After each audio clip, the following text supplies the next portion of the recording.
Hello and welcome back to another video, and today, as you can see, we're back here on MotoGP 20 today, and as you'll have seen by the title, we're kind of here to answer a question.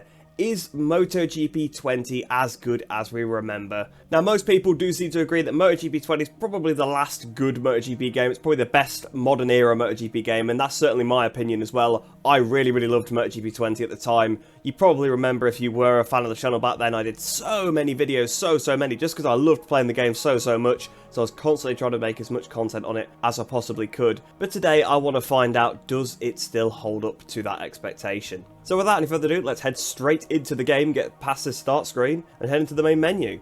So the first thing you're actually greeted to when you get into the game is an advert for MotoGP 21, which, of course, you know, most companies do that when the new game comes out. They put an advert into the old one. But we, of course, we are going to ignore that, and we're going to head straight into quick mode. Apparently, I actually have a Grand Prix and a Championship still loaded here. Didn't realise that at all, but we'll go into a new Grand Prix anyway, and we'll head onto the official rider screen. So if you remember this game, this was like the old tile style menu. I think 19 was the first one to bring this in. 20 really built upon it, and 21 was basically a copy paste, and then obviously finally for 2022 they changed up the menu. I still think it looks pretty nice this day, the old menu. So I think we're probably going to go as Valentino Rossi for this little race we're going to do, because of course we have to. We have to go as the Doctor. The last time he was on a factory bike, come on, it makes sense. We have to go with him. I think I'll turn the AI down. So turn the AI down to like 70%, just so that I'm actually somewhere near the AI for this race, because I'm going to be absolutely terrible.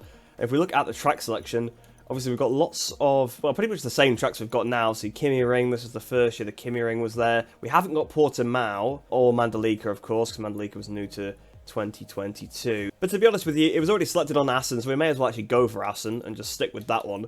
So we'll head into the race now then. I'll see you down on the grid. Let's get ready. Are the physics going to be how we remember them? What's going on, motorcycle fans? We're here in Assen, bringing you live coverage of the MotoGP Class Dutch Grand Prix. I completely forgot that Keith Ewan did the voice for this game. I just always in my head have it as Gavin for every game. But there was a couple of year period where it wasn't, because we had the world feed commentator for 19, didn't we? Then Keith Ewan for 20, and then back to Gavin Emmett for 2021, but I completely forgot about that. I forgot that Keith did the commentary for this game. So then here we are on the grid. You can see the faces are quite different to what we know now, of course. The face models were quite improved for MotoGP 22, and in fairness to them, you can kind of see that that definitely is the case. They really have improved the faces from this game. But we'll get the race started now then. I'll stick with a soft. I don't know if that's particularly the best option, but for a 3-lapper, we should be absolutely fine. Just a few minutes to go until the Grand Prix begins. Assen, the motorbike university, is once again ready to put everyone to the test. All the camera movements seem to be a lot faster in this game as well. I've kind of noticed in these cutscenes. They're definitely much slower in the new game now, but get ready for the race to start then. Lights out and away we go. I should have my control set up for this game correctly, so that's good. So we go down towards the first corner. The bike feels so light. So we go for the first corner, a bit of a stoppie on the way in there. Remember, MotoGP 20 was very well known for its stoppies. There was so much grip there. That was very bizarre. I'm not getting much feedback for the controller either. But I'm glad I set the AI difficulty the way I did, because it seems like I probably am just going to be just able to sort of keep up and carve through. We try to go around the outside of Malaysia. Not been able to do that. So this was back in the day when the Aprilia were back markers. It seems crazy now, because we're so used to them being sort of front runners from last year and sort of the year before. But MotoGP 20, they were kind of back markers. Try to carve our way between the AI. We had a little bit of contact with Rabat. And we're back down to last place again. But I must say, the bike does feel very planted. It feels like you almost can't crash in a way. I mean, I'm sure you can as the rear does start to step out. But the grip is phenomenal as we go on the grass. There's even grip on the grass there. As we go into the Bolt, we've still got a rider at the inside. Is that Oliveira? I think it is now. We've passed the corner as well. Bagnaia is down in 16th place. That's quite surprising to see. Trying to get the inside of Rabat then. Can we get Rabat? Oh, the bike is trying to high side me off, and it's still trying to high side me off. You really don't get a lot of feedback for this game, it must be said. That's probably one thing that the new games do have better. Whether I've got my vibration set up wrong, I'm not sure, but I do genuinely feel like when I go over curbs, I do feel a little bit. So there just seems to be no feedback from the bike. So in fairness to MotoGP 22, that's actually an improvement. There we go, the inside of Bagnaia. We've got Bagnaia, we've got Nakagami as well.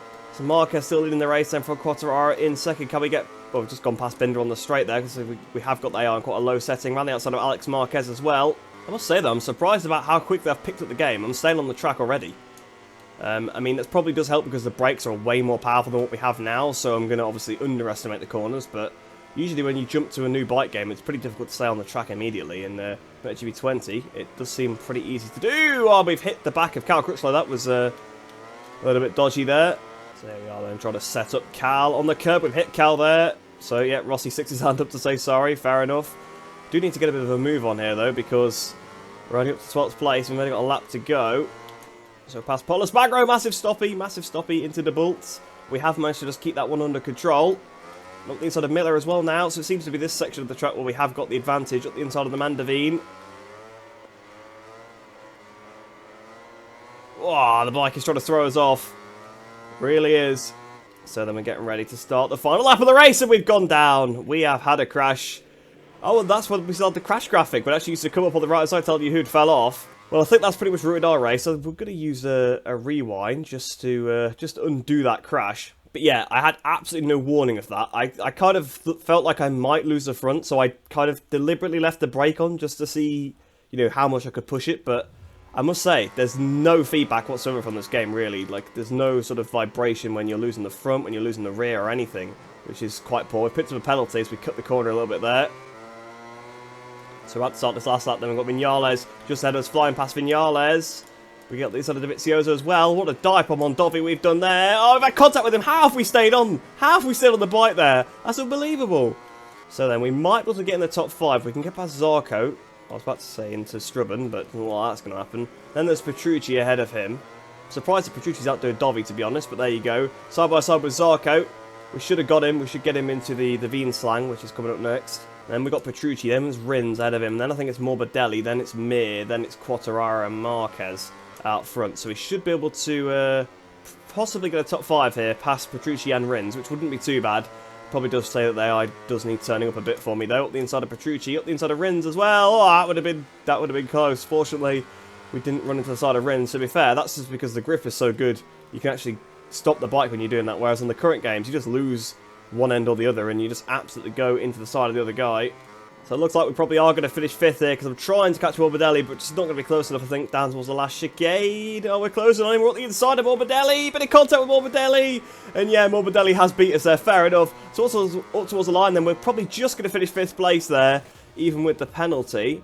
Yeah, just about there. We just about finished 5th. So that's quite fun, I must say, but it does feel a little bit weird. I'm probably going to go to time trial now and just try and give a bit more of a feel of the physics. Obviously, we had a little race there to get up to speed, but it feels very easy. That's what I've got from this.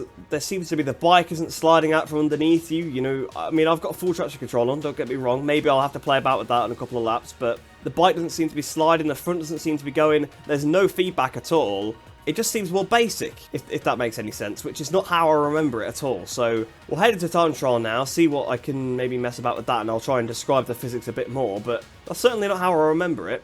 So we're here in the garage in time trial now, and another thing I must say that I kind of forgot to mention before was just how colourful everything is. Like, not necessarily just the gameplay itself, but all the menus. I mean, look at the gradiented button, and then you saw all the menus earlier on, and even the standings at the end of the race. Everything's just much more colourful, but even the actual gameplay itself feels a bit more like that as well. All the camera sort of shots just seem faster. Everything just seems quicker. Obviously, the bikes are way quicker than they are in the current games because they're a bit unrealistically fast in this game, it must be said. But yeah, it's a strange feeling coming back to this game because I really loved it, and I know many of you guys did too, because everywhere it's always talked about as like the best modern era MotoGP game. It's the best game milestone made for a long time, the last good one. And I must say that I kind of agree, but it does feel a little bit off in a way. Like, there's not a lot of feedback at all when it comes to the game. Like, I'm getting absolutely no vibrations to my controller right now. It must be said, like, I've kind of moaned about the fact that we don't have enough feedback now, but compared to what we have in this game, like, there's nothing in this game, like, at all. Like, it's very difficult to gauge the braking, to gauge the acceleration.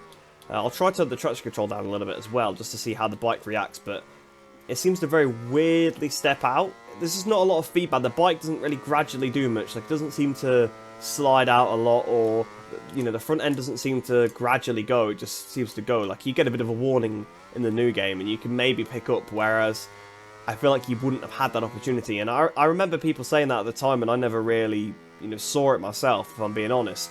I'll do a couple of laps and then maybe give a bit more of a summary of it. So I've done a few laps now then. You can see I've done about 5 laps just to try and get my eye in a little bit. Obviously I'm not really up to speed at all, but I'm feeling fairly comfortable now. So I think I'll head back to the main menu now just so I give you my final thoughts of this short play session and just talk about, does the game really still hold up? Is it still how I remember?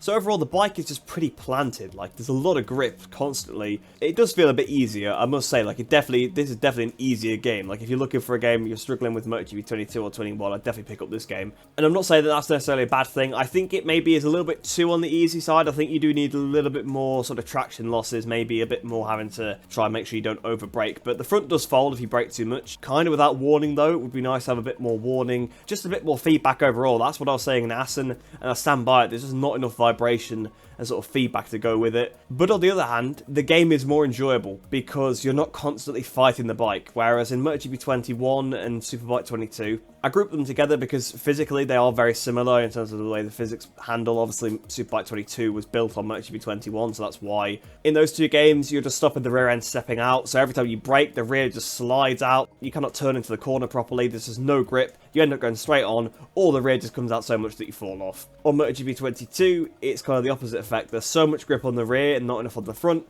that the rear just pushes the front into the corner, so you either fold the front or you get a similar result where the rear just sort of comes around because it's got so much more grip and it's trying to get ahead of the front of the bike, and you have a similar crash to what you have in 21 and Superbike 22. So to actually ride the bike around the track, it's way more enjoyable than those games because you're not constantly having these weird issues. But it does feel a bit too easy. Like, there's not much of a challenge to it. Now, I'm sure battling the AI, battling other people, that's where the challenge comes. But actually coasting around the track, it just feels a bit too easy. I can get on the power very, very aggressively and very, very early. Yes, a couple of times the rear did step out a bit, and it seems to snap very violently, suddenly. But I never high-sided the bike. I did lose the front a few times, like I was saying. It just kind of goes without warning, which again is not great. So overall, is MotoGP 20 as good as I remember? Probably not, because nothing's ever going to be as good as you remember. You know, the nostalgia factor. If I go play MotoGP 08, it's not going to be as good as I remember from when I was like 6, right? That is probably my favourite MotoGP game of all time. I go back and play it from time to time. It's not as good as I remember it, but I still think it's a good game, and I think the same could be said here. Just because you're not constantly having to deal with the frustrating issues of the bike, I think that just makes it better. But do I want MotoGP 23 to be the same as this game? No, I don't. I want MotoGP 23 to sort of be somewhere in the middle. I think maybe use this game as a base because I think it's closer to what we want, but it needs to be more. There needs to be more feedback. There needs to be less grip, even though I know I always talk about the grip, and I think that's the problem that we've had with MotoGP 21 and 2. They're trying to correct the issue that's in this game where there is just too much grip and it's difficult to crash, and they've gone the wrong way. The bike is just unbalanced from front to rear. The balance needs to be similar. You don't want more grip on the rear than you do on the front, or vice versa. I think the grip balance is fine on this game. It's just the levels are too high. I think the direction changes are better in this game. Maybe add a little bit more weight to them, but not as much as we have now. It's way too high. So I think this game does still hold up. I would probably still put it ahead of the other games, but you kind of feel disconnected and it does feel a bit too easy. So those are my